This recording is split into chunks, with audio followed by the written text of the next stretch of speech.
Hello everyone, అయితే ఈ వీడియోలో ఎస్ఎస్సి జీడీ గురించి అయితే తెలుసుకోవడం జరుగుతుంది. ఇందులో మనకి 2 నుంచి 3 అప్డేట్స్ అయితే ఇవ్వడం జరుగుతుంది.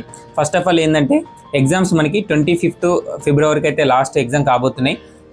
మ్యాక్సిమం అయితే చాలా మందికి అయిపోయినాయి. ఇంకెవరికైనా ఉంటే అంటే రేపటికైతే ఫైనల్ ఎగ్జామ్ కాబోతుంది. సో ఫైనల్ ఎగ్జామ్ అయిపోయిన తర్వాత మనకి చాలా మంది వెయిట్ చేసి దేనికంటే కీ పేపర్ గురించి. సో కీ పేపర్ ఎప్పుడు వస్తుందని చెప్పేసి కొంతమంది కూడా డౌట్స్ అడగడం జరిగింది. కీ పేపర్ గురించి తెలుసుకొని ఇంకొకటి ఏంటంటే మనకి మధ్యప్రదేశ్లో ఇష్యూ జరుగుతుంది. అంటే ఏంటంటే ఒక మధ్యప్రదేశ్లో ఇండోర్ సెంటర్లో ఎగ్జామ్ ఏంటంటే క్యాన్సిల్ అయిపోయింది. సో వాళ్ళ ఇంపాక్ట్ ఏమైనా మన మీద పడుతుందా, సో అంటే గత నోటిఫికేషన్ లాగా ఏమైనా ఇంపాక్ట్ జరుగుతుందా తెలుసుకుందాం. ఫస్ట్ ఏంటంటే మనకి ఫిబ్రవరి 25th అయితే ఎగ్జామ్ జరగబోతుంది. సో రేపటికి లాస్ట్ డేటు. సో ఎగ్జామ్ జరగడానికి ఇంకెవరికైనా రేపు ఎగ్జామ్ ఉంటే వాళ్ళైతే మంచిగా హ్యాపీగా మీరైతే ఎగ్జామ్ పర్ఫామ్ చేసి రావచ్చు.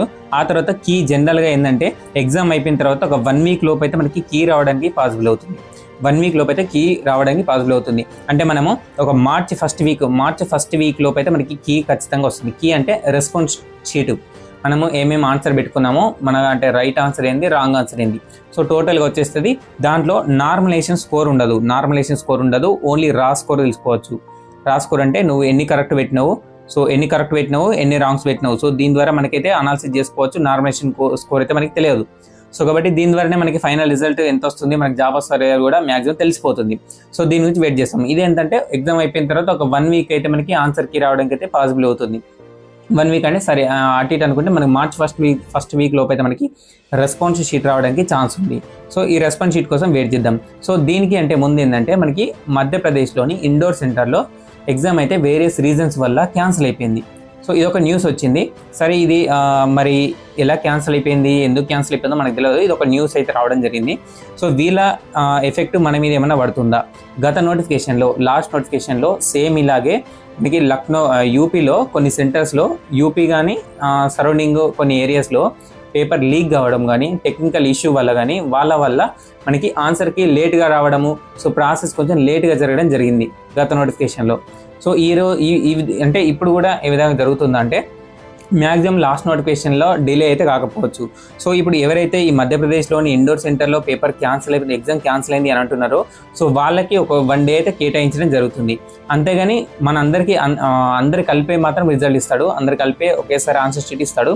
సో వాళ్ళకి ఒక రోజు ఎక్స్ట్రాగా కండక్ట్ చేయడం జరుగుతుంది. ఒకవేళ వాళ్ళకి నిజంగానే పేపర్ క్యాన్సిల్ అయిందంటే, ఇదైతే న్యూస్ రావడం జరిగిందని మాత్రమే చెప్తున్నాను. సో ఒకవేళ వాళ్ళ గిట క్యాన్సిల్ అయిపోయి ఉంటే వాళ్ళకు ఒక రోజు కండక్ట్ చేస్తాడు.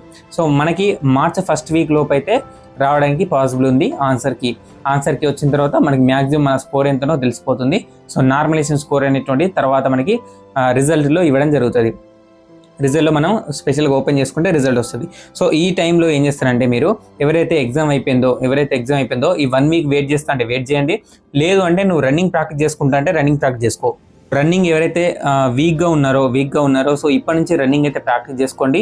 5 km అనేటువంటిది మీరు ఎంత ఎఫర్ట్ పెట్టి ఎంత లాంగ్ రన్ ప్రాక్టీస్ చేసుకుంటే అంత బెటర్. 5 kmకి మనకి బ్రీత్ కంట్రోల్ కావాలి, సో లాంగ్ ఫుట్ ఉండాలి. కాబట్టి లాంగ్ రన్ అనేటువంటి చాలా ఇంపార్టెంట్. సో దీనికోసం ఇప్పటి నుంచి ఎవరైతే రన్నింగ్లో వీక్ ఉన్నారో వాళ్ళైతే ఖచ్చితంగా ఫోకస్ చేయండి. ఎవరైతే ఎగ్జామ్ అయిపోయి పాజిటివ్ థాట్తో ఉన్నారో నేను ఖచ్చితంగా ఎక్కువ స్కోర్ వస్తాయి అని చెప్పేసి, సో వాళ్ళు ఈ 1 వీక్ 2 వీక్స్ అని వెయిట్ చేయకుండా ఖచ్చితంగా రన్నింగ్ ప్రాక్టీస్ చేసుకోండి. ఎవరికైతే కొంచెం డౌట్ఫుల్గా ఉన్నారో సో మీరు రన్నింగ్ ప్రాక్టీస్ చేయకుండా, సో అంటే మీ ఇష్టం, రన్నింగ్ ప్రాక్టీస్ చేస్తే చేసుకోవచ్చు. లేదు అంటే నెక్స్ట్ ఉన్నటువంటి ఈ ఆర్పిఎఫ్ కానిస్టేబుల్ ఎగ్జామ్ చాలా మందికి డేట్స్ వచ్చింది. సో ఆర్పిఎఫ్ కానిస్టేబుల్ ప్రిపేర్ అవ్వచ్చు, లేదంటే ఆర్ఆర్బీ గ్రూప్ డి కావచ్చు, ఆర్ఆర్బీ ఎన్టీపీసీ కావచ్చు. సో వీటికి ప్రిపేర్ అయ్యే వాళ్ళు ప్రిపేర్ కండి. సో ఎన్టీపీసీ గ్రూప్ డి అంటే మనకి ఆర్పిఎఫ్ కానిస్టేబుల్ తర్వాతనే ఉంటుంది కాబట్టి, so maximum RPF SSC GD apply చేసిన వాళ్ళకి ఆర్పిఎఫ్ కానిస్టేబుల్ ఖచ్చితంగా ఉంటుంది. సో కాబట్టి మీరు ఈ 1 వీక్లో ఏంటంటే మనకి ఆర్పిఎఫ్ కానిస్టేబుల్ ఎగ్జామ్ డేట్స్ కూడా వచ్చినాయి కాబట్టి, సో దాని మీద కొంచెం ఫోకస్ చేసి ప్రిపేర్ కండి. సో ఎప్పుడైతే మీకు ఈ 1 వీక్ తర్వాత ఆ రెస్పాన్స్ షీట్ వస్తుందో, రెస్పాన్స్ షీట్ చూసిన తర్వాత వెంటనే మీరు 5 km రన్నింగ్ ప్రాక్టీస్ చేసుకోవడానికి ప్రయత్నం చేయాలి. ఎందుకంటే 5 kmకి టైం ఉండకపోవచ్చు. ఇప్పుడు చూడండి, ఒక ప్రాసెస్ నుంచి ఇంకో ప్రాసెస్కి, ఎస్ఎస్సి నుంచి ఒక ప్రాసెస్ నుంచి ఇంకో ప్రాసెస్కి ఏంటంటే మ్యాక్సిమం ఒక 40 days to 45 days మాత్రం ఇవ్వడం జరుగుతుంది. లేదు చెప్పాలంటే 1 monthలో కూడా పెట్టే ఛాన్స్ ఉంటుంది. సో కాబట్టి నీకు తర్వాత టైం ఉంటుందా ఉండదా అంటే చెప్పలేము. సో కాబట్టి ఇప్పటి నుంచే రన్నింగ్ ప్రాక్టీస్ చేసుకోవడం ఉత్తమం. ఎవరైతే ఇప్పటి నుంచి రన్నింగ్ ప్రాక్టీస్ చేసుకుంటూ మీరు ఆర్పిఎఫ్ కానిస్టేబుల్ ప్రిపేర్ అవుతున్నారో ఓకే, మీరు ఒక గుడ్ వేలో వెళ్తున్నారు. సో ఎవరైతే మీరు ఈ ఆర్పిఎఫ్ కానిస్టేబుల్ ఇంకో 1 వీక్లో ఉంది, ఎలాగో మనకి ఆన్సర్ కీ రావడానికి ఇలాగో 1 వీక్ ఉంది, ఆ 1 వీక్ లోపు మనకి రెస్పాన్స్ షీట్ వచ్చే లోపు నేనైతే ఆర్పిఎఫ్కి ప్రిపేర్ అవుతుంటే అలా ప్రిపేర్ కండి.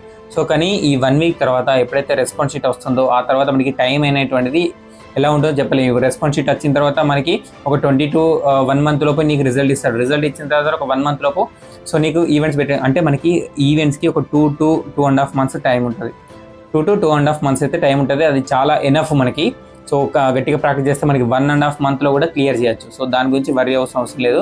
ఎవరికైతే ఆర్పిఎఫ్ కానిస్టేబుల్ ఉందో దాని మీద కూడా కొంచెం ఫోకస్ చేయండి. ఇప్పుడు ఎవరైతే ఎస్ఎస్సి జీడీ ఎగ్జామ్ కంప్లీట్ అయిపోయి నెక్స్ట్ ఇంకొక 1 week 10 daysలో ఆర్పిఎఫ్ కానిస్టేబుల్ ఉన్నారో దాని మీద ఫోకస్ చేయండి. సో మనకి కీ అయితే ఖచ్చితంగా ఒక 1 week లోపు వస్తుంది. అది March 1st week లోపు అయితే వెయిట్ చేద్దాం. March 1st week లోపు కీ రావడానికి అయితే ఛాన్స్ ఎక్కువ ఉంది. సో ఏదైతే మనకి నార్త్ సైడ్ మిడిల్ మనకి స్టేట్స్ మధ్యప్రదేశ్లో అయితే పేపర్ క్యాన్సిల్ అంటే ఎగ్జామ్ క్యాన్సిల్ అనే ఇష్యూ వస్తుందో సో వాళ్ళకి ఇష్యూ వస్తే మనకి ఏమి ఇంపాక్ట్ పడదు.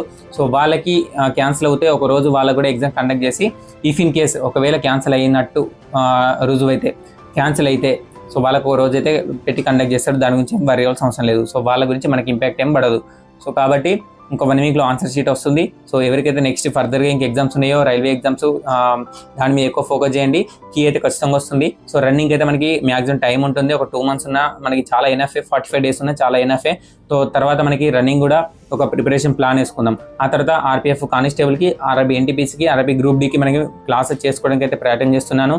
సో ఏదైతే ఇంపార్టెంట్ ఏరియాస్ ఉంటాయో ఎస్ఎస్సి జీడీకి ఏ విధంగా అయితే ప్రిపేర్ అయినామో మనకి ఆర్ఆర్బీ గ్రూప్ డి కానీ, ఆర్ఆర్బీ ఎన్టీపీసీ కానీ, ఆర్పిఎఫ్ కానిస్టేబుల్ కానీ సో మ్యాక్సిమం ఇంపార్టెంట్ టాపిక్స్ మనకి జీకే కానీ అర్థమెటిక్ కానీ క్లాసెస్ చేసుకోవడానికి అయితే ప్రయత్నం చేద్దాం. ఓకేనా. సో ఎవరైతే ఈ ఆర్పిఎఫ్ కానీ ఆర్ఆర్బీ కానీ రైల్వేకి ప్రిపేర్ అవుతున్నారో ఇంగ్లీష్లో వీక్ ఉన్న వాళ్ళకైతే మనకి రైల్వే అయితే బెస్ట్ ఆప్షన్. కొంచెం ఎక్కువ ఫోకస్ చేయండి. జీకే అండ్ రీజనింగ్ ఎక్కువ ఫోకస్ చేసి అర్థమెటిక్లో ఏదైతే మీకు పర్ఫెక్ట్ ఉన్నారో వీటిని మాత్రమే ఫోకస్ చేయండి. వీటి గురించి మనం ముందు స్పెషల్గా క్లాసెస్ చేసుకుందాం, స్పెషల్గా వీడియో చేసుకుందాం. సో ఇది అయితే ఈరోజు అప్డేటు. రేపు లాస్ట్ ఎగ్జామ్ ఎవరికి ఉందో వాళ్ళైతే మంచిగా అపియర్ చేయండి. సో ఎవరికైతే ఇది వరకు ఎగ్జామ్ అయిపోయిందో వాళ్ళు వరి అవ్వాల్సిన అవసరం లేదు. సో మనకి మన బెస్ట్ అయితే మనం ఇచ్చేసినాం. ఇక మన చేతులు ఏం లేదు, అంత దేవుందయ్య అనుకోవాలి. ఎందుకంటే మన ప్రయత్నం మనం చేసినాము. సో మనం అటెంప్ట్ మనం ఇచ్చేసినాము. ఇక మన చేతులు ఏం లేదు, మనకి రిజల్ట్ వస్తుంది, మనం చూసుకోవడమే. సో ఫర్దర్ ప్రాసెస్కి వెళ్ళడమే అంతేగాని సో మనం ఇప్పుడు ఎన్ని పూజలు చేసినా ఎన్ని ఏం చేసినా కానీ మనది ఏం లేదు. ఎందుకంటే మన బెస్ట్ ఎంత ఇవ్వాల్సినామో అంత ఇచ్చేసినాము. మన తప్పు ఏం లేదు. మనమైతే 100% ప్రిపేర్ అయ్యి ఇచ్చినాము. కాబట్టి సో జరుగుతుంది. ఎవరైతే మీరు టెన్షన్ పెట్టుకోకండి. ఫర్దర్గా మీరు ఏ ఎగ్జామ్కి అయితే ప్రిపేర్ అవుతున్నారో దానికి వెళ్ళండి. ఆ తర్వాత మనకి ఆన్సర్కి వచ్చిన తర్వాత రన్నింగ్ ప్రాక్టీస్ చేసుకోండి. ఓకేనా. ఇది అయితే ఈరోజు వీడియో. ఇంకేమైనా డౌట్స్ ఉంటే కింద కామెంట్ చేయండి, వాటికి రిప్లై ఇస్తాను. Thanks for watching. Have a nice day.